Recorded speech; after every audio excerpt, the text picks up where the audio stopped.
welcome back to my channel. In this video tutorial, I will show you how to fix eFootball game crashing or not launching, not opening, stuck on loading screen, lagging, freezing, black screen or several other issues on PS5. So let's go through the methods.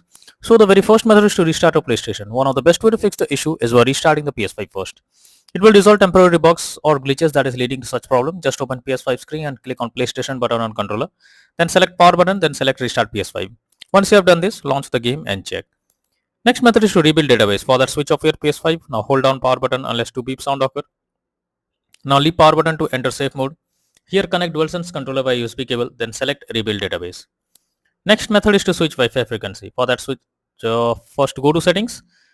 Click on network, click on settings, click on setup in network connection. Here click on options. Under Wi-Fi frequency, you can switch to 5 GHz or 2.4 GHz and then check if the problem is resolved. If not, next solution is to enable or disable HDCP. For that, go to settings menu from the PS5 home screen. Now choose system, then select HDMI from the sidebar. Here toggle enable HDCP to on or off and then launch the game and check. Next method is to check PS5 overheating. Make sure your PS5 is not overheating and is well ventilated. If it's overheating, try to cool down for some time before using it. This will help to fix the issue. Next is to restore licenses. For that, open settings, click on users and accounts. Move down to others on left panel. Now choose restore licenses. After that, select eFootball game. Click on restore. Finally confirm by selecting yes.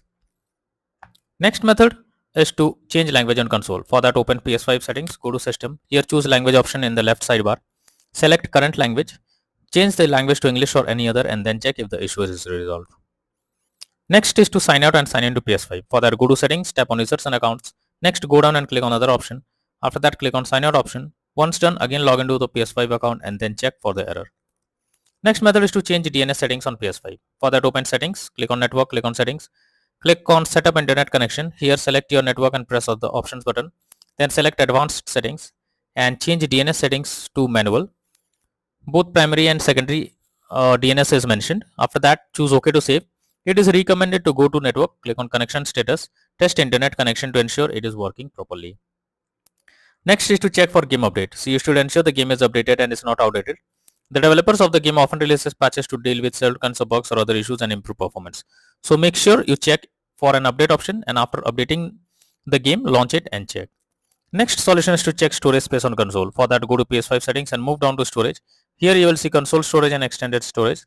Check each of them by clicking on it and then delete saved data. Next method is to install software updates on PS5. For that, open settings on your PS5, then select system. Now go to system software, select system software update and settings. Next, choose update system software if any update is available. Finally, choose update using internet option. Next method is to reset your console settings. For that, launch settings on your PS5 and move to system. Now choose reset options. Under system software, here choose reset default settings. At last, select restore option. Next solution is to reinstall eFootball game. For that, first highlight the game on your PS5 and press options on your controller. Then select delete and confirm it. Finally, restart your PS5 and install eFootball again to check for the error. Next is to contact supports. Finally, if nothing works, then you should take help from the PlayStation support. Link is already in the description. Explain the issue to the support team. They will try to resolve it from their end. So that's all for now in this video. Thank you.